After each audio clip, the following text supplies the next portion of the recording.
bonsoir. Comment ça va? En pleine forme, et toi, mon cher Alexis? Écoute, j'étais à deux doigts de mettre les lunettes aviateurs et de dire Forscher et de parler en anglais. Mais en fait, je peux plus voir sa gueule, donc j'ai même pas envie de faire une parodie, alors ça sert à rien. Bienvenue dans Alerte Générale, l'émission des gens qui en ont gros. Ce soir, figurez-vous qu'on va parler de quelque chose qui nous concerne tous, sauf ceux qui ne mangent pas. Eh bien oui, on va parler de nourriture avec notre invité Gilles Lartigot. Bonsoir Gilles. Salut Gilles. Merci d'être avec nous. Alors, toi, ça fait longtemps que tu as choisi de militer, ou du moins d'alerter sur cette nourriture qui devient quasiment un danger. Et on le voit en ce moment, les laits infantiles qui sont rappelés, le Mercosur, avec ces produits douteux qui vont venir envahir nos étals. Bref, la nourriture, c'est vraiment au cœur du système. Et Gilles Lartigot, tu as sorti 2 livres, Hit et Hit 2, et puis dans la jungle alimentaire, et puis également Croquis sur la nourriture pour les animaux. On va en parler, bien sûr, tout au long de cette émission. On a également à côté de toi Nicolas Taki, auteur du projet Atlantiste, un plan contre la paix du monde. Et oui, si vous connaissez ce projet-là, on en parlera parce que peut-être que les deux sont liés, la malbouffe et le projet Atlantiste. Allez savoir. En tout cas, les traités de libre-échange n'y sont pas pour rien. Voilà. Et bien voilà, bienvenue. Merci, Forscher. Ça va être le moment de l'édito de Nico.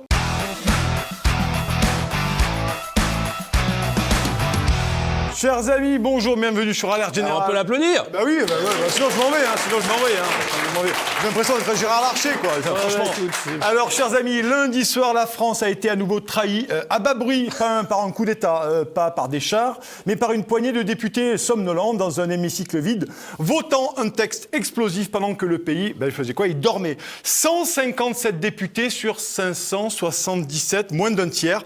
Voilà le niveau de légitimité de ce basculement historique. Cette mascarade législative est devenue une honte pour notre pays. Et pour 7 500 € bruts par mois, plus des gros avantages, ça fait cher l'escroquerie parlementaire et la trahison démocratique. Alors on appelle ça une loi. En réalité, c'est un dispositif de surveillance généralisée. On nous vend l'interdiction des réseaux sociaux aux moins de 15 ans, mais personne n'interdit quoi que ce soit sans contrôler. Personne ne contrôle sans identifier. Personne n'identifie sans tracer. Ce texte, en fait, ne parle pas d'enfants. Il parle d'identité numérique obligatoire. Il parle de vérification d'âge, il parle de contrôle d'accès, il parle de museler, tout simplement et bonnement, l'expression. C'est une loi autoritaire, une de plus, ou un texte autoritaire qui pourrait passer dans l'apathie populaire généralisée voulue par le steward Wish aux lunettes en carbone qui nous sert de président de la République. Et ne vous laissez pas bercer par le mensonge du périmètre, les amis. Ce n'est déjà plus seulement les réseaux sociaux, c'est aussi YouTube, c'est aussi Twitch, petite référence à mon cher Alexis, c'est le partage vidéo, c'est l'expression publique dans son ensemble, c'est notre seule capacité à nous indigner et à gueuler loin des LBD et des centaures. Demain, publier, commenter, diffuser, exister en ligne nécessitera un Ausweis administratif, un accès et une exclusion, une identité validée par cette caste de malfaisants et qui sera aussitôt piratée ou aspirée par de grosses entreprises étrangères parce que cet État, en réalité, on va se le dire, est vérolé. Alors moi, le plus grave, c'est que ce n'est même pas le texte en réalité, le plus grave, c'est le contexte. Je l'ai dit, un hémicycle clairsemé, des bancs pratiquement vides, plus de 400 députés absents au moment où se jouait une de nos dernières libertés fondamentales. Ces gens, franchement, sont nés avant la honte. Quand la démocratie devient dangereuse pour le pouvoir, le pouvoir se débarrasse de quoi? De la démocratie. Quand la parole devient incontrôlable, on ne la combat plus frontalement, on la filtre, on la conditionne, on l'interdit avec la complicité d'une opposition politique perfusée avec l'argent des Français. C'est exactement ce que nous vivons. La censure version 2026 ne brûle plus les livres, elle ferme des comptes bancaires, elle coupe des canaux, elle assèche des financements, elle impose des identités numériques sous couvert de protection. Et derrière cette haute trahison politique, il y a la matrice européenne. Une union qui ne corrige plus les excès du pouvoir, mais qui les organise. Qui ne protège plus les peuples, mais les encadre et les réprime. Qui ne supporte plus la démocratie dès lors qu'elle devient imprévisible. Ce texte arrive donc quelques mois, bizarre, avant une présidentielle, et ce n'est pas un hasard. En réalité, chers amis, c'est un dispositif, une anticipation.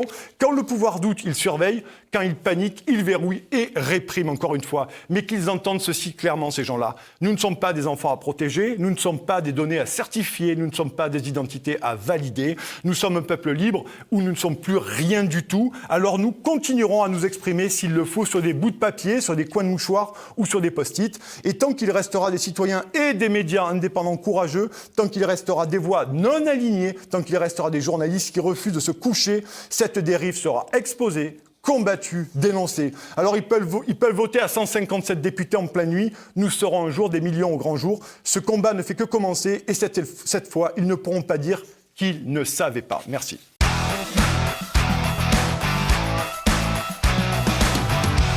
Et on va parler de ce sujet de ce soir. Merci Nico pour cet édito très juste. Au-delà de la censure des réseaux sociaux, la question sanitaire, puisqu'il est question de la santé mentale des jeunes en leur interdisant l'accès à ces réseaux. Mais est-ce qu'on s'inquiète de la santé tout court des jeunes quand on voit les scandales sanitaires à répétition, les pizzas Buitoni, maintenant le lait infantile, sans compter la malbouffe, et puis on a l'impression que dans un pays ultra surveillé où nos dirigeants veulent tellement notre bien, l'alimentaire, c'est pas non plus un secteur très transparent.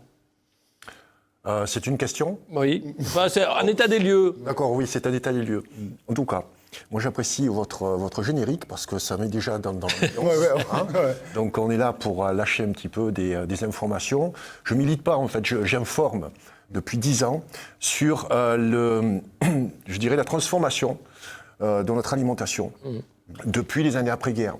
Et c'est vrai que ça ne touche pas essentiellement les jeunes, ça a touché notre génération, qui avons connu dans les années 80, je dirais, toute fantastique arrivage de fast-food, de hamburgers et d'aliments transformés. On s'y a donné, je pense, à coup de publicité. C'est nous, en fait, qui sommes allés trouver ces produits-là, pas forcément les industriels qui nous les ont imposés. Après, concernant la pyramide alimentaire, voilà, je dirais c'est une position qu'ont les organismes de santé publique, mais sans véritablement d'avoir d'impact sur la population aujourd'hui. C'est-à-dire c'est un plan marketing qui fait que les populations ont accepté sans rechigner les plats préparés, la nourriture de plus en plus industrialisée, tout simplement parce que c'était tendance. Oui, et puis ça répondait aussi à un besoin. Ouais. Ça répondait à un besoin.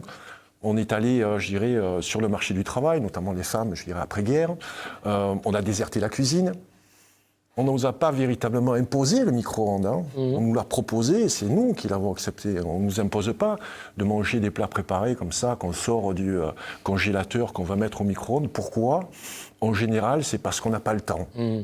Qu'est-ce qu'on fait de ce temps, en fait, qui nous a été volé un peu par la société moderne ? On travaille moins. Effectivement, mais on passe peut-être un peu plus de temps dans les transports en commun, on passe beaucoup de temps à se divertir, le divertissement c'est nouveau. Avant, on prenait le temps de cuisiner. Et si on reprend justement ce temps pour cuisiner, pour faire des repas avec des aliments non transformés, de manger simplement, pas comme nos grands-parents, parce qu'on a beaucoup plus de choix que nos grands-parents, mais si tant est qu'on reprend, je dirais, la main sur notre alimentation, on se trouve en bien meilleure santé qu'aujourd'hui. Il y a une responsabilité pour toi, Gilles, véritablement citoyen ? Oui. Ce délabrement, finalement, parce que c'est aussi un recul, une régression de notre patrimoine, de notre terroir, de notre culture aussi, également l'alimentation, la bouffe. Bien sûr, c'est une volonté politique, ça s'est amorcé avec le mondialisme, donc cette ouverture des frontières. Aujourd'hui, on a une américanisation quand même de l'alimentation, avec, à partir du plan Marshall, on nous a imposé, non pas les fast-foods se sont implantés en France, dans les années, je crois, c'est fin des années 70, mais le terrain avait déjà bien été préparé, justement, Jacques Borel notamment.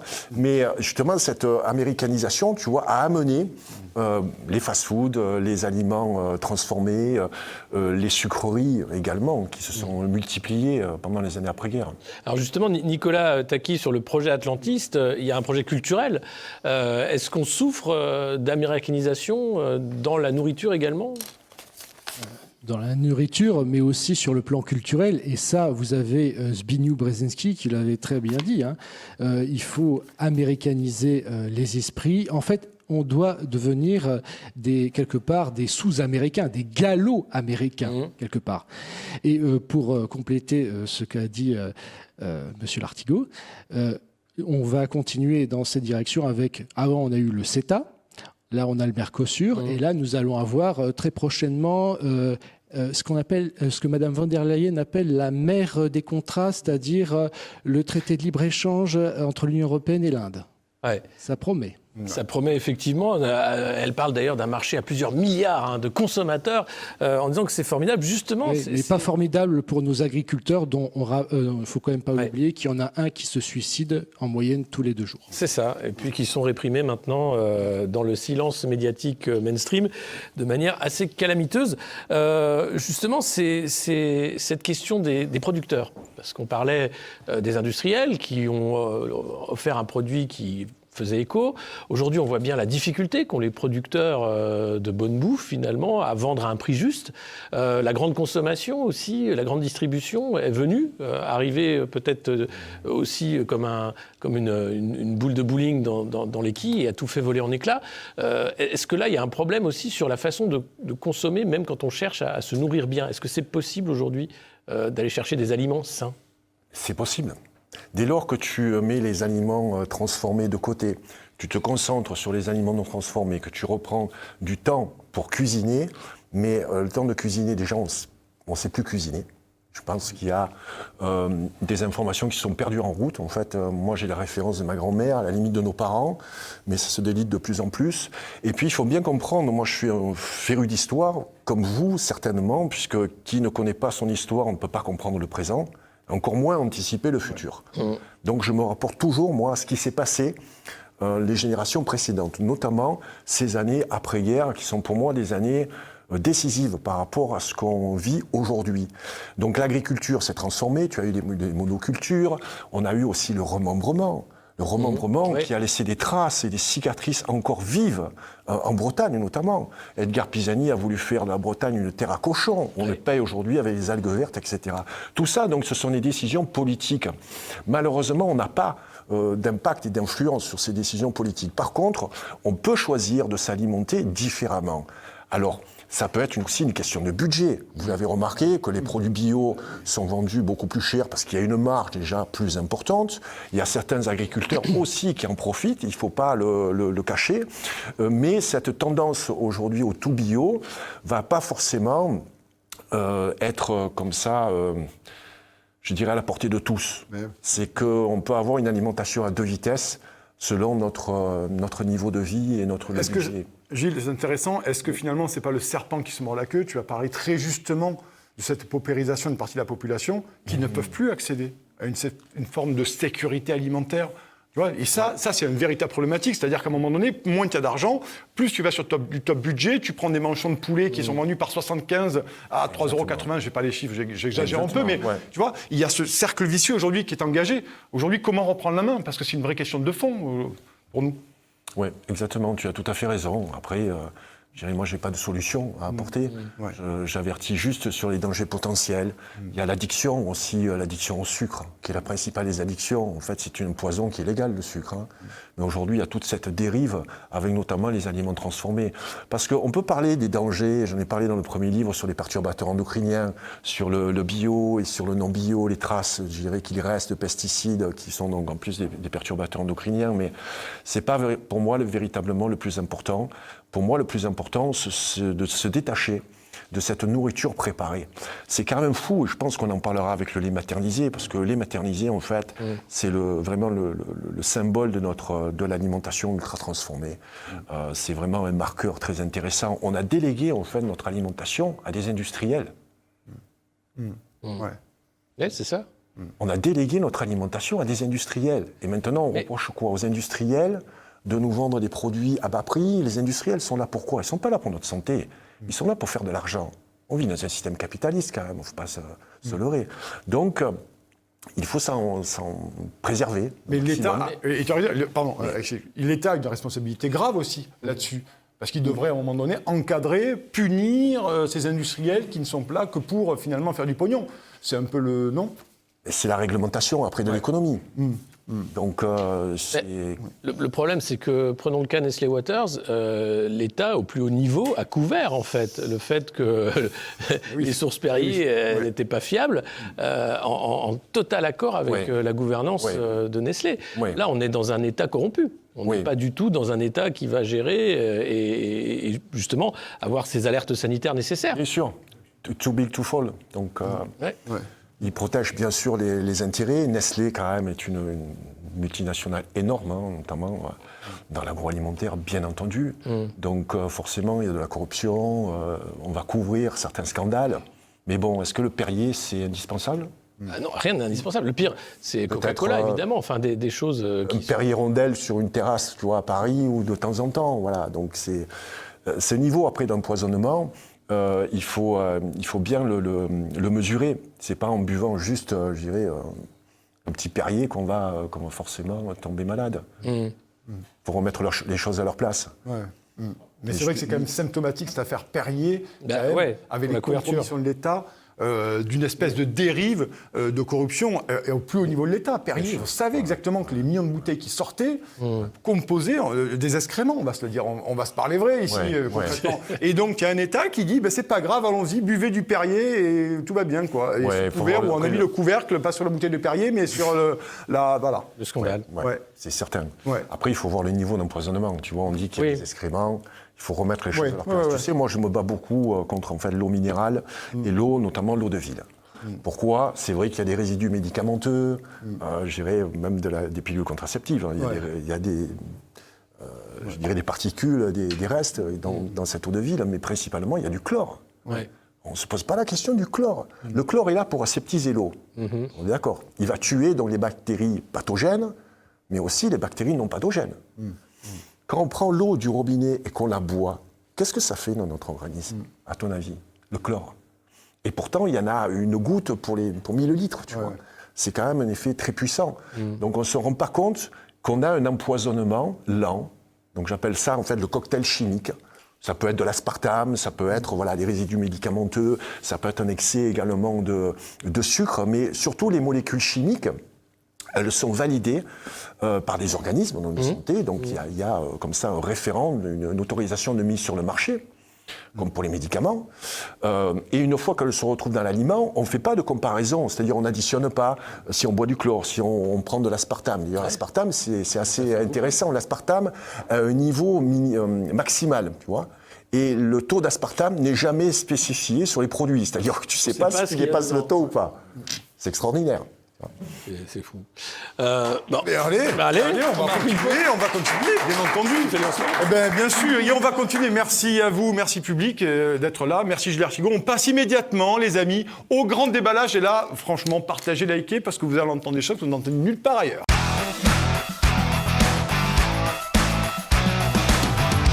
C'est l'heure du grand déballage avec notre invité Gilles Artigaud et bien sûr Nicolas Taki, à qui on donnera la parole pour avoir aussi son impression sur ces questions-là. Il faut qu'on en parle.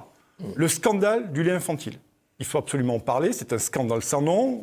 Il y a Lactalis, il y a Nestlé, il y a toute une série de choses. Moi, je n'ai pas encore vu de perquisition, ni de garde à vue, rien du tout. Et nous avons des lots et des lots et des lots et des lots de lait contaminés avec une fameuse bactérie, notamment parce que c'est produit, il y a un composant qui est produit en Chine. C'est ça, c'est un scandale sans nom, Gilles, là-dessus. Pas que ça, mais c'est pour ça que je veux que tu nous en dises un peu plus là-dessus.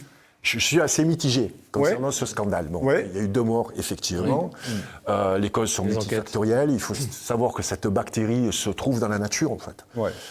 Et elle se développe avec des conditions particulières. Et je ne veux pas dédouaner les sociétés comme Nestlé. C'est assez facile de leur taper dessus. Tu vois. Il faut remettre, en fait, le lait maternisé dans le contexte. Après les années après-guerre, donc on a comme ça le lait maternisé s'est développé. Il avait été créé, je crois, par Henri Nestlé, je crois, fin du 19e siècle. C'était une farine lactée. Bon, après c'est devenu ce lait maternisé qui n'était pas forcément accepté par la population. Une femme allaitait son enfant. Donc après-guerre, on a comme ça développé ce lait maternisé pour pallier aux femmes qui ne pouvaient pas allaiter. Mais on n'a jamais caché que le lait maternisé n'est pas l'équivalent du lait maternel. Il faut savoir que le lait maternel immunise, c'est un vaccin naturel, il sort du sein, il est stérile, pas d'empoisonnement de lait maternel, d'accord ? Il s'adapte tout au long de l'âge de l'enfant et il y a moins de diarrhée, moins de coliques. Pourquoi je dis ça ? C'est pour faire comprendre que la société moderne, avec ses aliments transformés, a proposé des solutions de facilité. On a délégué notre alimentation aux industriels et en fait, on n'allaitait plus nos enfants. On a remplacé les femmes par des vaches. Parce que le lait maternisé, c'est du lait de vache, on est bien d'accord. Donc, il y a eu, bien sûr, celles qui ne pouvaient pas allaiter. Avant, il y avait des femmes nourricières. Après, donc, ce lait a été fait vraiment pour les femmes qui ne pouvaient pas allaiter. Après, ça a été, je dirais, une solution un peu de confort, il faut le dire. Donc, c'est des sociétés qui ont, comme Nestlé, qui se sont emparées du marché avec Lactalis, etc., et qui vont produire ce lait. Donc, c'est vrai que c'est un scandale. Il y a eu, comme des multiples scandales qui ont éclaboussé toute l'agroalimentaire, mais lorsqu'on remet les choses dans le contexte, lorsqu'on remet les choses à leur place, on n'est pas obligé aujourd'hui d'allaiter son enfant avec le lait maternisé. Alors c'est un peu compliqué pour moi en tant que mâle, vous aussi en tant que mâle, de parler à la place des femmes. Moi, je remets les choses dans le contexte. Donc les femmes se sont mises sur le marché du travail, on a quitté la cuisine, comme je vous disais tout à l'heure, mais on a perdu également le temps en fait, d'allaiter son enfant. Et ça a été une dérive petit à petit. Donc il faut voir que les femmes aujourd'hui, 2/3 allaitent leur enfant à la naissance, et elles ne sont plus qu'1/3 à l'allaiter au bout de 2 mois. Pourquoi ? Parce qu'il y a le congé en fait maternité, donc elles doivent reprendre le boulot. Donc, elles n'ont pas forcément le temps aussi d'allaiter. Donc, il faut faire vraiment la différence entre celles qui sont contraintes justement à passer sur ce lait industriel. Donc voilà, on peut taper sur les industriels, mais aussi il faut, en remettant les choses dans le contexte, se dire qu'on peut peut-être s'en passer, se préserver justement de ça. Mais justement, c'est lié aussi au commerce international, parce que ce scandale en France, il vient d'un adjuvant qui vient de Chine, une huile.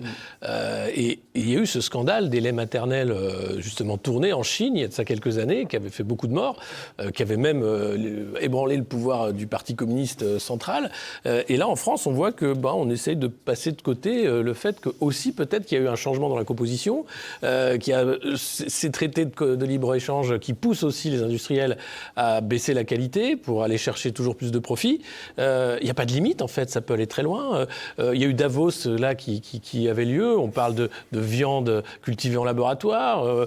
Klaus Schwab voulait nous faire manger des insectes. Enfin, c'est sans fin. C'est sans fin, mais comme je te dis, on peut éviter tout ça. Si ça peut nous aider à prendre conscience que les industriels peuvent potentiellement nous empoisonner, entre guillemets. En tout cas, ils ne nous aident pas à être en meilleure santé. Voilà. Il faut vraiment retourner, et désolé de me répéter, vers des aliments non transformés. Prendre le temps de faire la cuisine et acheter de saison. C'est pas compliqué, mais on n'achète pas les tomates en plein hiver qui viennent d'Espagne, etc. Tu vois. Donc pour ça, il faut un minimum de temps, il faut un minimum d'informations. C'est vraiment le travail que je fais, qui est un travail de fond. Donc tout ça, si ça peut aider à ce qu'on m'écoute, tu vois, qu'on revienne sur cette alimentation traditionnelle, on n'aurait pas de soucis. Il y a eu plein de scandales à notre époque, le scandale du veau. Vous vous en souvenez, le veau aux hormones ? Il y a eu un boycott énorme. Bon, ça a chuté, la vente de viande de veau a énormément baissé à ce moment donné. Et on peut avoir, je dirais, la main sur notre choix, en fait.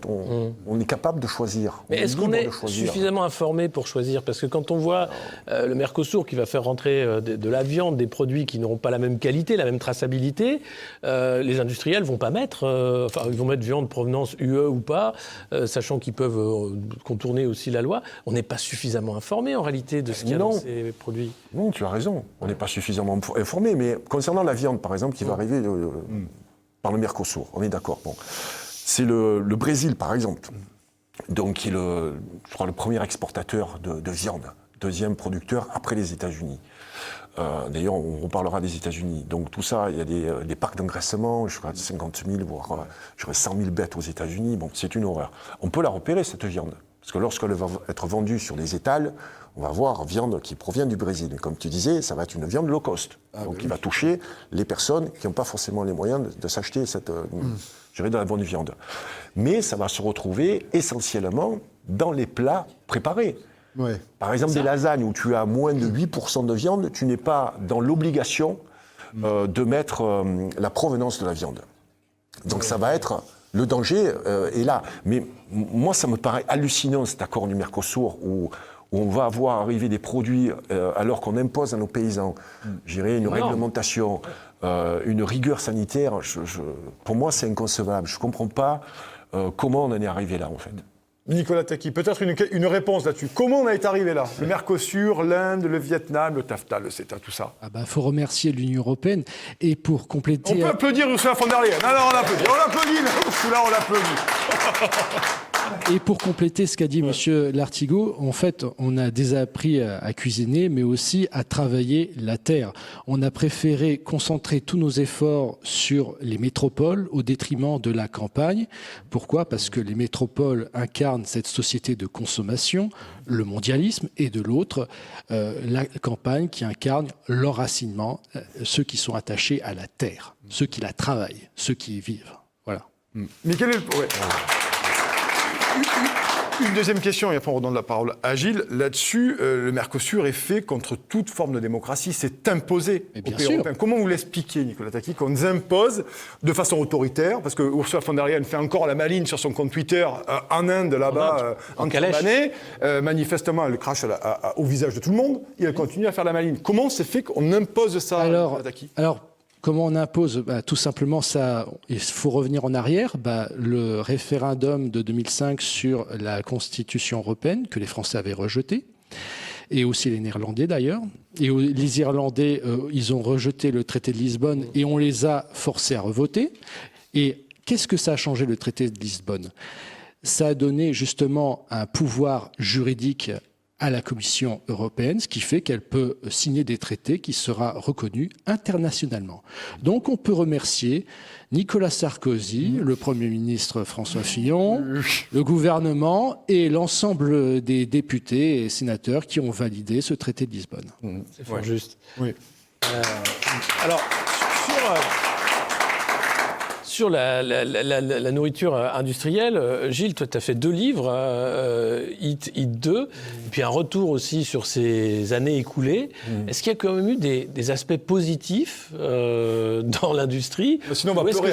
Il y en a eu. Est-ce que c'est une grande dégringolade? Ou est-ce qu'il y a quand même des raisons d'être un peu optimiste? Pas beaucoup, mais il y en a eu. Alors. Il y a eu un renforcement, bien sûr, du secteur de l'agroalimentaire, qui est le premier secteur industriel, donc avec 200 milliards d'euros.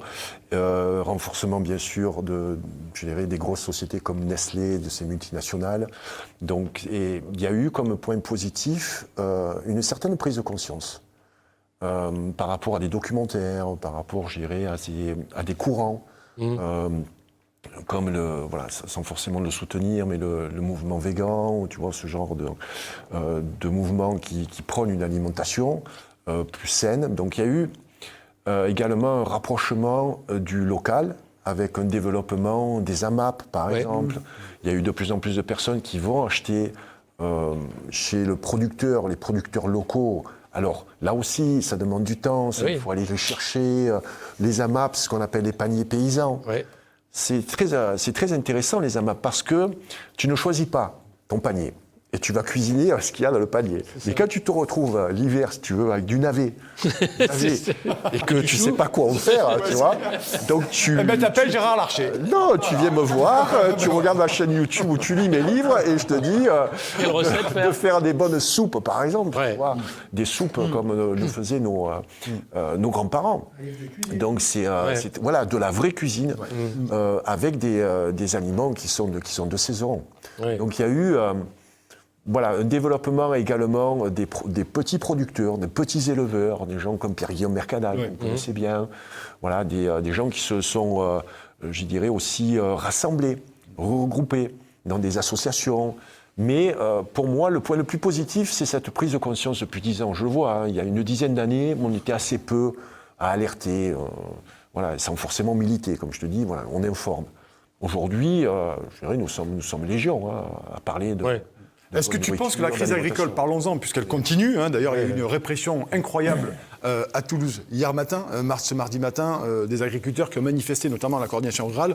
Est-ce que tu penses que cette crise agricole profonde, elle peut à un moment donné dessiller des gens, de nouvelles personnes, de nouveaux Français qui se rendent compte que là on a un véritable problème d'existence existentielle de souveraineté alimentaire et de sécurité alimentaire. Est-ce que tu penses que ça peut être le point de départ d'une prise de conscience plus large par rapport à ce que tu défends depuis un certain temps? Oui, ça va la conforter. Ouais. Maintenant, un nouveau départ, je dirais, personne n'y croit vraiment. Ouais. Donc il y a cette prise de conscience par rapport au monde paysan. Qu'est-ce qu'on peut faire? C'est d'aller voir nos producteurs locaux, d'aller acheter directement chez eux.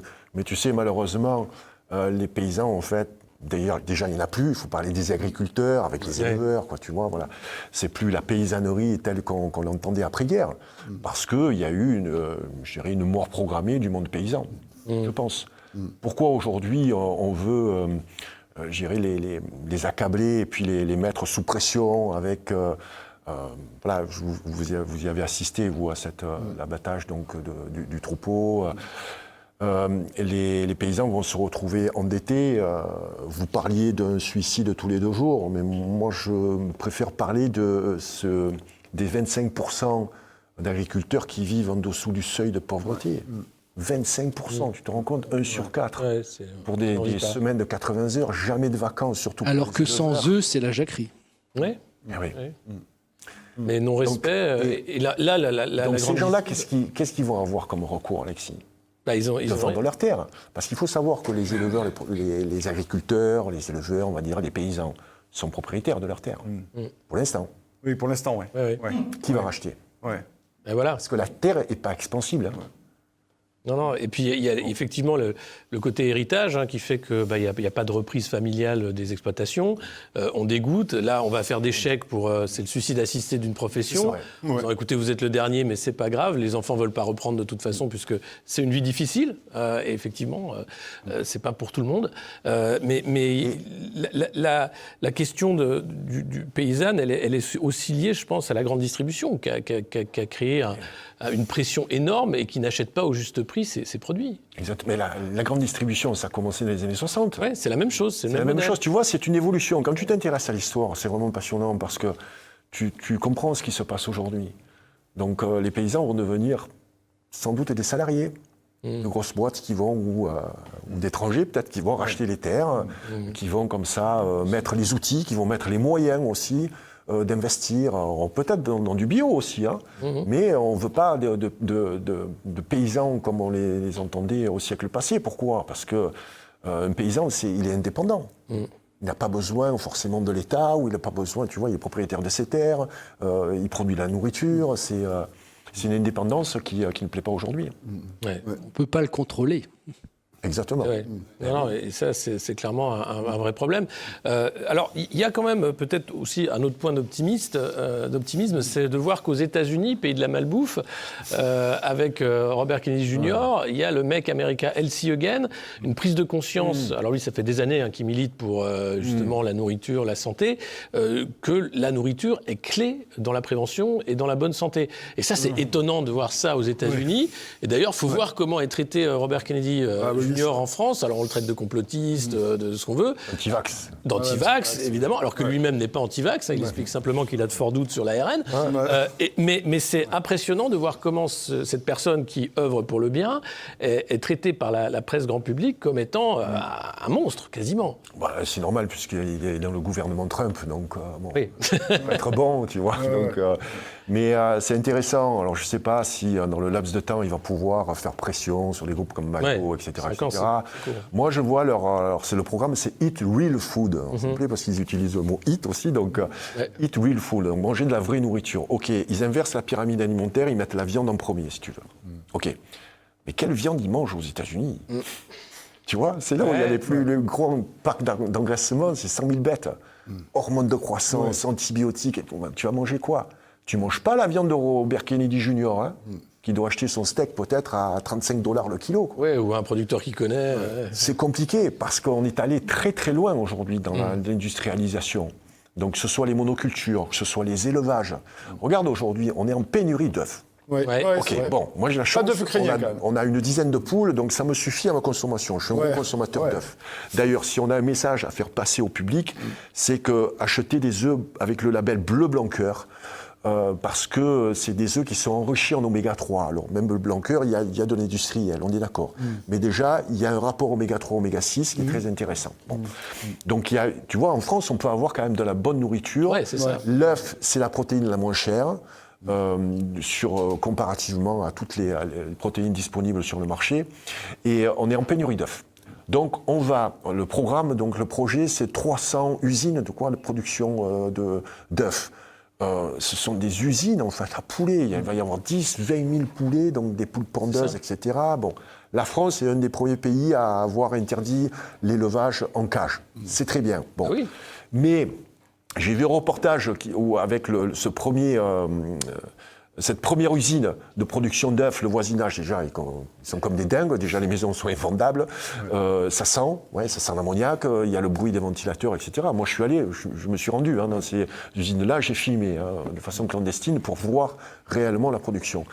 Et j'entendais donc les gens qui étaient pour, notamment des personnes peut-être du gouvernement, qui disaient qu'il vaut mieux produire localement, comme ça on contrôle, etc., qu'importer.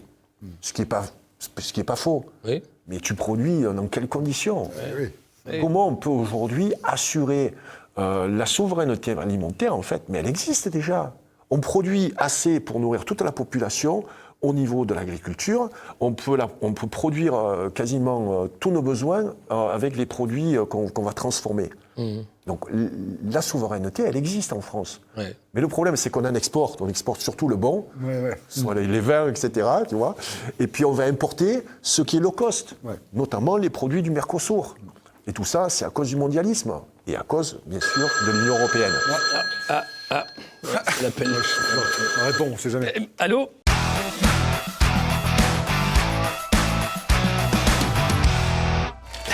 Oui, bonsoir, monsieur le conseiller. Oui, ils vous applaudissent maintenant, ils ont l'habitude. Oui, on parle de nourriture, oui. Ah oui ? On me demande si vous avez déjà mangé des insectes. Quelqu'un a goûté ? Oui ? Ah oui, Gilles a mangé. Bon, non. On va quand même faire un sondage dans le public. Qui a mangé des insectes dans le public ? Personne. Non, manifestement, non, c'est un flop total. D'accord, ouais. Et avec... écoutez... et de la viande de synthèse. Est-ce que quelqu'un a déjà mangé de la viande de synthèse ? Ouais. Non, la viande cultivée en laboratoire. Exactement. C'est pas mal aussi. Oui, on va en parler. Ça tombe bien. Merci beaucoup. Bonne soirée. À vous aussi. Bien sûr, avec sauce blanche, sauce Brigitte. Merci. On va avoir des problèmes. On va avoir des gros problèmes. Alors, les insectes, par exemple, lubie du World Economic Forum, la vache est quand même mauvaise pour le climat. Elle rote, elle pète, c'est du méthane, ça coûte cher en eau, c'est dangereux. La viande, c'est du diabète, c'est mauvais pour la santé. L'insecte, c'est formidable. Pourquoi on n'en mange pas plus ? C'est un peu un effet d'annonce quand même. C'est très cher à produire. Déjà. Ça va se retrouver peut-être dans certaines farines, mais là aussi, il faut juste regarder et lire les étiquettes. Quand je te disais j'ai mangé des insectes, j'étais jeune, je suis allé faire un voyage en Thaïlande. Culturellement, on mange. Je sais pas, c'était quoi, des scarabées, des grillons, tous les criquets, scarabées, sauterelles, tu vois, voilà, bon. Ouais. On en fait tout un foin. Mais je pense qu'on devrait plus voir les problèmes qui sont présents plutôt que ceux qu'on anticipe, qui ne sont pas encore arrivés. Mais la viande de synthèse, c'est un autre problème. Ouais. Produire quelque chose qui est produit naturellement, si tant est que c'est des élevages de plein air, il y a d'excellentes viandes, même du poulet, etc.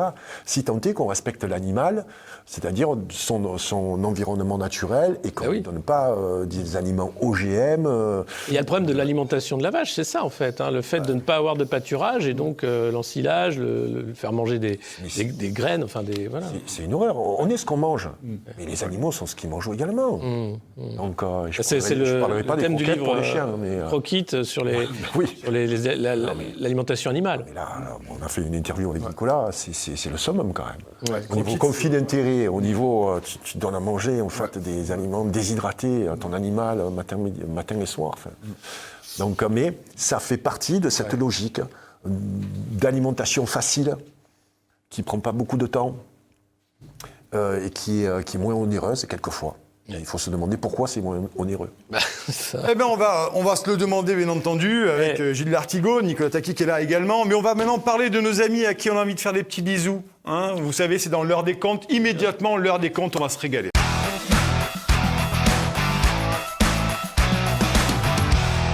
Chers amis, vous êtes toujours et encore sur Alerte Générale et on vous en remercie. Et oui, et d'ailleurs, si vous regardez l'émission, c'est le moment de mettre un pouce, partager un commentaire et de vous abonner à TVL si ce n'est pas déjà fait. Exactement.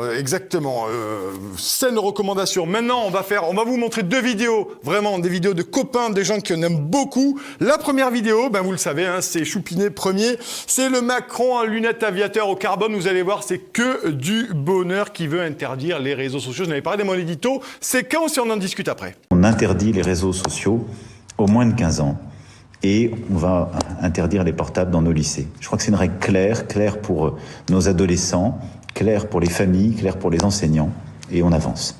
Le cerveau de nos enfants et de nos adolescents n'est pas à vendre. J'ai demandé au gouvernement d'engager la procédure accélérée pour que ça puisse aller le plus vite possible, que ça puisse passer au Sénat. Voilà. Alors, qu'est-ce qu'on pense du Beach Boys, là ? Franchement, il est formidable, hein ? Ah oui, mais dans le public, dites-nous un peu, voilà, hop, manifestement, mamie, c'est pas la cote, voilà. Gilles, quand tu vois ce genre de vidéo, rien ne va, franchement, rien ne va. Vous êtes dur quand même. Moi, j'aime beaucoup Emmanuel Macron. En tout cas, ils vont rappeler, fais attention. J'aime beaucoup, je suis fan des lunettes Aviator, donc je fais principalement toutes mes vidéos dans la voiture avec des lunettes Aviator. Ça fait surtout, moi je me rappelle de mon papa, qui mettait ces lunettes-là. Donc je trouve quand même qu'on a un président qui a de la gueule. Ah oui, il a de la gueule. Un des premiers, si tu veux, qui est au Davos. Et qu'on dirait que c'est Tom Cruise, quoi. Je comprends pas pourquoi vous n'arrêtez pas de le critiquer, en fait. Ouais, c'est vrai, tu vois, on n'est pas mal. Mais le problème, c'est que il y a des gens à qui ça va bien. Lui, on dirait une mouche à merde, en fait.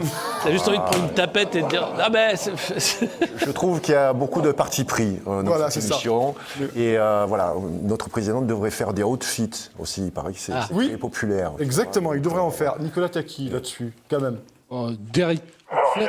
En fait, derrière cette volonté de supprimer, d'interdire les réseaux sociaux pour les moins de 15 ans, en fait, derrière, c'est le flicage. Et que si vraiment il s'agissait de vraiment protéger les enfants, il faut lutter contre les réseaux pédocriminels, et dont celui de M. Jeffrey Epstein. D'ailleurs, où est-ce que ça en est, cette enquête, d'ailleurs à ce sujet? On demandera. Ça, c'est un vrai sujet. Ça, c'est une vraie question. quelque chose, là-dessus. Oui, plus sérieusement, on en parlait à off tous les deux. C'est vrai qu'il y a eu une censure des gens qui sont divergents. Et comme ça, on va se la faire Blade Runner, tu vois. Donc, voilà, ceux qui abondent pas dans la doxa. Et je remarque, moi, je suis, malgré mon âge, je vais avoir 60 ans, mais je suis toujours sur les réseaux sociaux, je suis sur Instagram notamment. Je m'étonne, même les réseaux TikTok, avec des influenceurs et des centaines de milliers de personnes, mais qui produisent de la merde, alors qu'ils produisent des trucs qui te lavent le cerveau, en fait. En fait, on ne produit plus de choses. Pas dans l'estomac, ça va dans le cerveau. C'est ça, exactement. Après, c'est ça, c'est protéger les enfants, le cerveau des enfants, mais... Et on le lobotomise, parce qu'on encourage tout ça. Il y a beaucoup d'enfants, quand tu leur dis qu'est-ce que tu veux faire plus tard, moi je vais être influenceur. C'est devenu un métier. Alors, ça peut être un métier, c'est un boulot. Moi, j'en connais certains qui produisent beaucoup. Mais en fait, ils produisent du vide. Et quand ils me disent, Gilles, mais c'est plus important aujourd'hui d'avoir de la popularité, c'est le nombre de followers. Parce que le nombre de followers, après, tu deviens un homme sandwich, tu vois. Tu es un placard publicitaire. Tu peux vendre ce que tu veux. On en avec du bœuf du Mercosur, tu vois. Du bœuf Mercosur dedans, avec des vaches Pfizer. On produit de l'intellect, on produit des informations. On est là pour aider et partager, faire peut-être notre devoir de citoyen, d'information. Je sais que tous les deux, vous faites un sacré boulot par rapport à ça, et TVL également. Mais on ne va pas nous encourager, et puis on nous blacklist. On nous blacklist, on fait tomber les vues. Et ça, bien sûr, qu'avec le flicage, moi j'ai toujours édité sous mon nom. Voilà, j'ai été ennuyé certaines fois, pas forcément par les pouvoirs publics, quelquefois. Mais c'est un risque aujourd'hui qu'on doit prendre. Je dirais, nos anciens l'ont pris également. Comme disait Macron, on est en guerre. Il faut savoir, on est en guerre contre qui ? Contre nous. Les virus non plus. La guerre contre les peuples. Alors, deuxième séquence, messieurs, on va continuer à avancer, bien entendu. Deuxième séquence, vous la connaissez bien. C'est la première dame, vous allez voir, cette ovation qu'elle récupère, notamment à sa sortie de la Fashion Week. Vous allez voir, séquence, on en discute après. Brigitte. Ah, Brigitte, on l'a vu.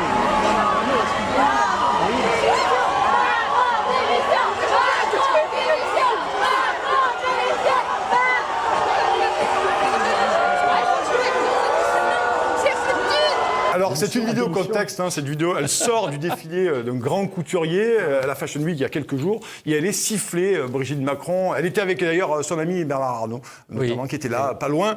Là aussi, je veux dire, on est quand même, c'est intéressant cette séquence, parce qu'on est quand même sur un événement où il ne devrait pas y avoir de contestataires, quand même, là, pour le coup, des fans d'influenceurs, de mode et tout, et on se rend compte que même là, elle est sifflée, et que c'est quand même une aversion pour le pouvoir qui déborde partout aujourd'hui. Il le cristallise. Ouais. C'est un couple quand même assez extraordinaire. Là aussi, il faut dire cocorico, tu vois. Il faut être fier d'être français. Oui. En même temps, tu vois, là, c'est des gens dans la rue qui ne sont pas forcément à l'événement, parce qu'en réalité, il y a 2 jours, Pharrell Williams a reçu la Légion d'honneur à l'Élysée avec les Macron. C'était une grande fête. Il avait ses lunettes. Voilà, donc. Bien entendu, en fait, c'est un microcosme. Bien sûr. Moi, je l'ai vu derrière des platines en faisant la DJ. Mais c'est quand même d'un ridicule, une personne de plus de 70 ans, quand même. Ouais. Donc, en fait, il n'y a plus de retenue. C'est ça, moi, qui me choque, en fait. C'est-à-dire qu'ils font ce qu'ils veulent. Nous, on peut dire ce qu'on veut. Je pense qu'on participe aussi à ce système. Puis ils ont besoin de nous. Ils ont les clés de pouvoir. Nous, on n'a pas les clés du camion. Qu'est-ce que tu veux faire? Tu montes à l'arrière, tu essayes de crever un peu. On a accroché derrière, nous. Crever un peu, on a des insectes. Voilà, on essaye de freiner. On est suivi par des drones. C'est génial, quoi. Ouais. Donc, pour eux, c'est peut-être un jeu. Ils s'en foutent. Je pense qu'ils s'en foutent. Ils font ce qu'ils veulent. Ouais. Tu vois, moi, c'est ça qui me fait peur. Par rapport, on est un petit peu dans la même génération. Je dirais, c'était inconcevable à notre époque. Ouais. Avec les hommes politiques, on parlait de Chirac et d'autres. Un président ose dire « j'ai très envie de les emmerder ». On a eu Sarkozy « casse-toi pauvre con ». Là, on est monté en summum.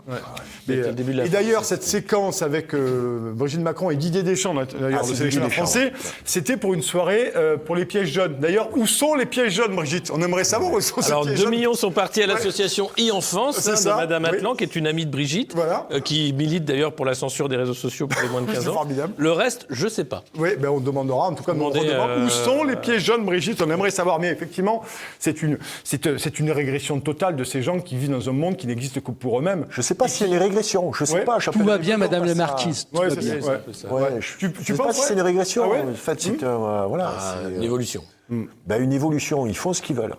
C'est peut-être une provocation, disant jusqu'où on va aller.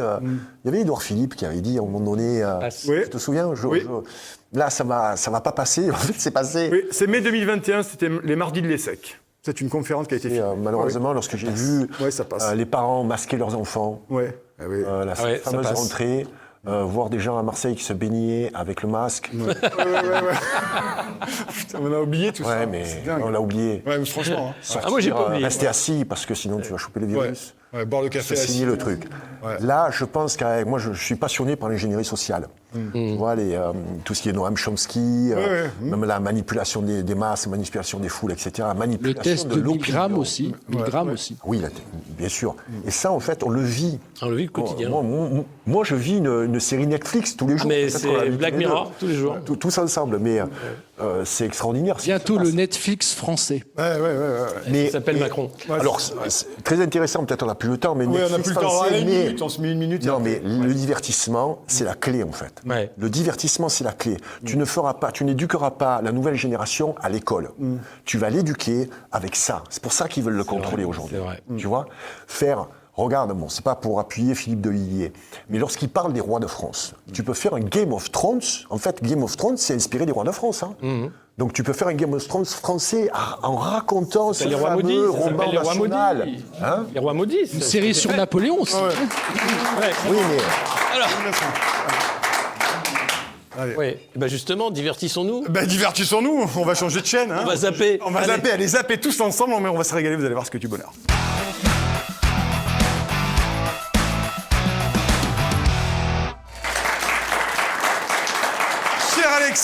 Merci beaucoup d'être sur la Minute Mainstream. Hein. Toujours Et présent. Aujourd'hui, on doit se réjouir tout de même de cet accord du Mercosur, de l'Inde aussi, d'Ursula von der Leyen, qui va, à un moment donné, diversifier la nourriture de tout ce bas peuple.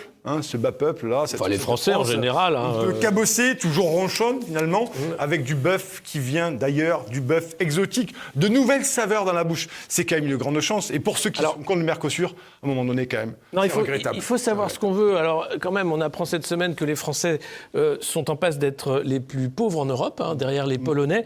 Alors quand on est là, il faut se nourrir en conséquence. Et puis les Français ont eu accès quand même pendant des années à la bonne bouffe. Il est peut-être temps d'aller chercher des nouvelles saveurs du côté, notamment, on parlait des insectes tout à l'heure, mais aussi du carton. Pourquoi ne pas essayer des aliments totalement industriels, privés d'éléments nutritifs et privés de goût. Et je pense que là, on aurait peut-être vraiment un tour d'avance par rapport à Elon Musk pour coloniser Mars, par exemple. C'est pour ça que j'ai vu notamment qu'il y avait une recherche sur les cacahuètes de Caillou. Ça, c'est très intéressant, c'est-à-dire que les cacahuètes, en fait, tu les utilises tout le temps, tu peux les sortir pendant 400 Noël d'affilée, et elles sont toujours là, les cacahuètes de Caillou. Mais le carton, c'est bien aussi, en accompagnement, c'est quand même pas mal. C'est pas mal du tout. Donc, moi, je continue à dire que le Mercosur, c'est quand même une grande chance pour notre pays, me semble-t-il. Il faudrait que les agriculteurs arrêtent d'être jamais contents. Ouais, ça suffit. Arrêtez les agriculteurs, arrêtez, vous en avez jusqu'à là. Parce que franchement, ils sont bien lotis, quoi. Ils ont une belle vie. Ils ont la PAC. Ils ont la PAC quand même. Et heureusement que la PAC, on leur donne. Non, mais franchement. Et on pourrait bientôt arrêter. Ouais. Donc, parce que si vous n'êtes pas content, les agriculteurs, la PAC, quick, on vous la coupe, la PAC, c'est réglé. Allez hop, merci beaucoup. Voilà. Moi, je trouve que c'est une opportunité qu'on doit saisir, le Mercosur. Exactement. Et imagine pour terminer, quand même, d'avoir des barquettes de manchons de poulet, de 153 manchons de poulet venus de l'autre bout du monde. D'ailleurs. Incroyable. Ou en plastique, ils font poète-poète. Oui, exactement. D'ailleurs, ils sont encore plus savoureux. Et il y a des saveurs sur chaque manchon de poulet différent. C'est quand même formidable. Les Haribo. La mondialisation, c'est ça. Chocolat blanc. C'est exactement ça. Moi, j'adore. Moi, j'adore la technologie dans la nourriture, j'adore. Ouais, c'est pour ça que j'aime beaucoup. La tech food, moi, j'adore. Ouais, la tech food. Donc, du coup, vive le Mercosur, vive l'Inde, vive le Vietnam, merci. la France. Les agriculteurs, merci beaucoup. Merci. Alors voilà, c'est déjà fini. Ouais. Eh oui, ça finit. On va avoir encore des commentaires, c'est trop tôt. Mais je sais, c'est très rapide, on a le temps de rien. Ah oui. En tout cas, merci beaucoup, Gilles Lartigot. Ouais, merci beaucoup. On rappelle vos livres Eat 2, Croquite et Dans la jungle alimentaire pour savoir ce qu'il en est. Et puis Nicolas Taki, le projet Atlantis, un plan contre la paix du monde. On en a peu parlé puisqu'on était quand même sur le thème de la nourriture, mais il y a de quoi manger aussi dans ce livre. Si vous avez le papier, il n'y a aucun problème. Avec modération. Avec modération, comme toujours. Voilà, merci Nicolas, merci cher public. Merci à et merci tous. à vous. Merci d'être venus. Rendez-vous. À très bientôt. Salut, ciao.